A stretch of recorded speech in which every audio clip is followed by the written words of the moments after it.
Fall 2018 Nick Ackerman merchandise now available, ranging from long sleeve tees all the way to hoodies and iPhone and Galaxy cases.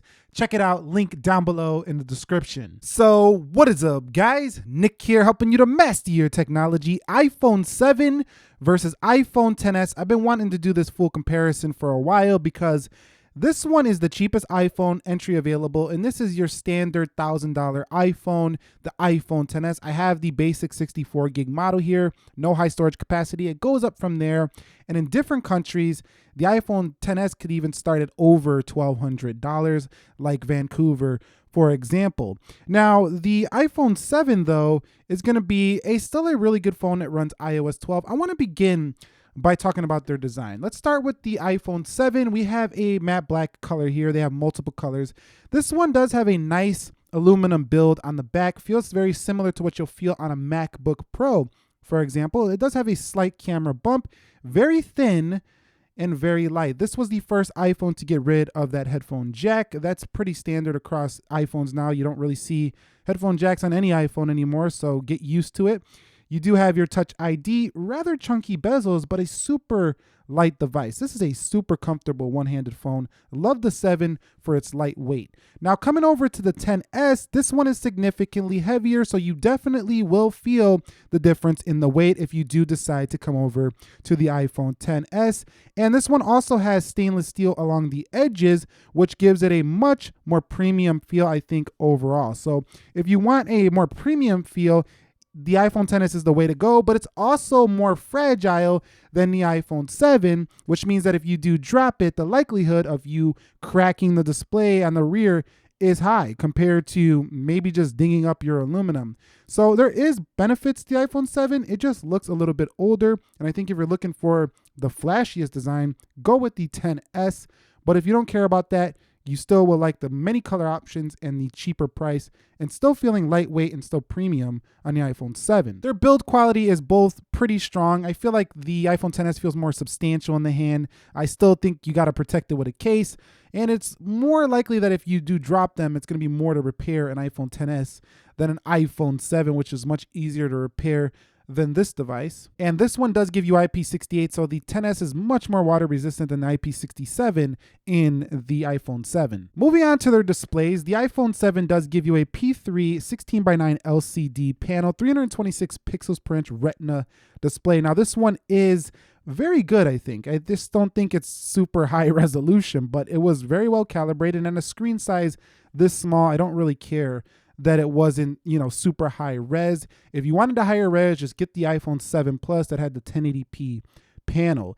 Now, this display, though, does have quite a bit of content it can show, even though it's only 4.7 inches because of its 16:9 aspect ratio. So it's a sizable display. It's not too small, and I don't think it's too big. It might be just right for most people. Now we're coming to the age of bigger screens here. With the display on the iPhone XS, you will come over to an OLED display, 5.8 inches, manufactured by Samsung, giving you higher contrast ratio, very similarly calibrated to the iPhone 7, but your blacks are much deeper on the iPhone XS, and it's a much more premium display for 2018. But some people still probably like LCD, and I don't think that unless you're a display snob, either one will disappoint you.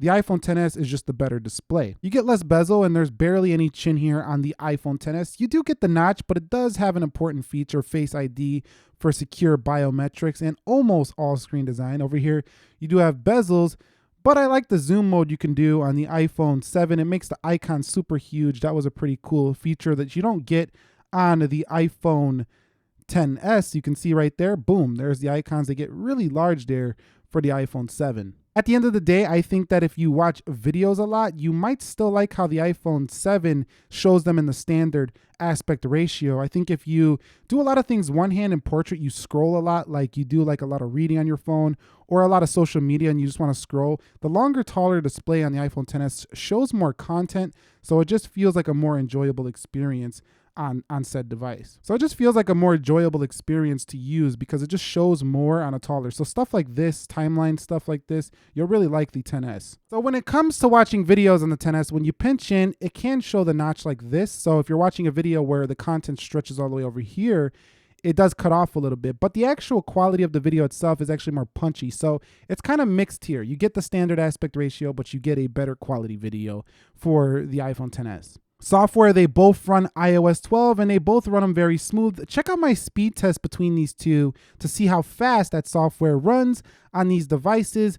Both did very well. The iPhone 7, pretty impressive. I'll link it down below. But all I gotta say is that unless you're doing heavy stuff, then you probably would be fine with either of these. And even the iPhone 7 can handle heavy stuff. So performance has kind of hit a plateau where on phones, it doesn't really make that much of a difference unless you're going to keep this phone like 6 years. Then you definitely want the iPhone XS because it will outlast the 7 in terms of longevity with that processor. iOS 12 just cleans up iOS 11, gives you screen time options, gives you a few more features with Siri shortcuts, and it's just a lot more stable than before. So you got Animoji, Memoji on the iPhone XS series. That's something you won't get on the 7 that comes through the Face ID. That's basically where you can track your face and make like little emojis with your face. So that's an upgrade that you'll get on the XS. I think when it comes to software, the biggest difference will be, do you want to use the classic home button iOS or do you want to use the new gesture-based OS on the iPhone XS? That's the big difference, using these gestures versus using the home button here when it comes to iOS on both of these. Other than that, it's about the same. Some applications aren't optimized well for the iPhone XS, so they actually have more optimized apps for the iPhone 7. So if you're looking for that, the 7 will be the better option. So concluding software, I give it to the XS just because it's going to be what the future of Apple apps are going to be optimized for and everything like that. But as it stands right now, everything runs about the same on the iPhone 7, so software is almost a draw. Now, when it comes to their cameras, the iPhone experience shooting on both of these, if you are upgrading, you're going to be right at home. It's about the same setup and everything. You just got portrait mode here, which can blur the background. You can change the blur after the fact, and you do get 4K 60. I don't really want to talk too much about the camera. It's a basic setup. Just take a look at these side-by-side comparisons and let me know if you think it's a big improvement coming from the 7 to the iPhone XS.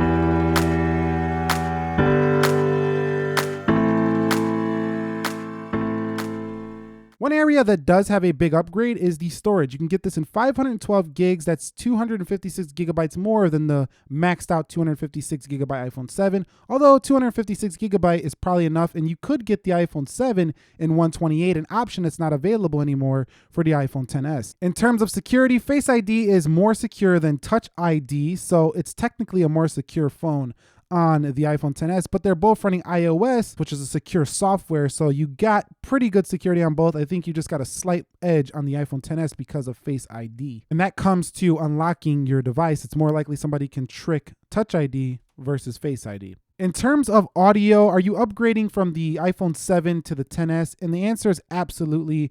The audio just sounds so much louder here for the iPhone XS, like way louder. So if you did like, let me go turn it up real quick.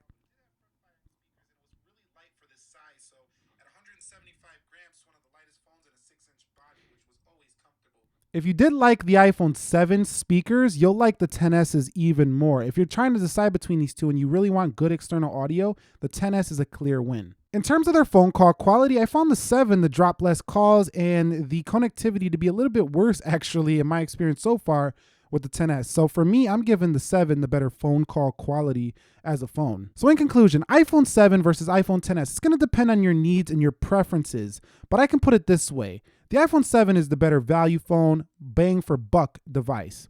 The iPhone XS is the more premium, the better device here, but you're going to pay to get onto this phone. An average user, I think, could easily be happy with an iPhone 7, even buying it today. Person who wants to be on the cutting edge of smartphone definitely will not like the 7. They will want the iPhone XS. Resale value will be significantly higher for the iPhone XS due to its construction being stainless steel, glass on the front and the back. It's a more premium build device. If the iPhone XS costs more to make than the iPhone XS, it will hold its value better longer, meaning you'll be able to sell it for more when you do go to sell it. The iPhone XS will game significantly better than the 7, and it will do things like iMovie, rendering, and just things that require that processor to really push it to the max. This is the phone you're gonna want. Anyway, that's it for me. iPhone 7 versus iPhone 10s. Let me know your thoughts. Are you picking up a 7? Are you picking up a 10s? Do you have a 7? Did you upgrade? Please share your experience with the community down below. It helps people out deciding what they're going to get, because you'd be surprised. I still see people walking out with iPhone 7s. I was just in the Apple store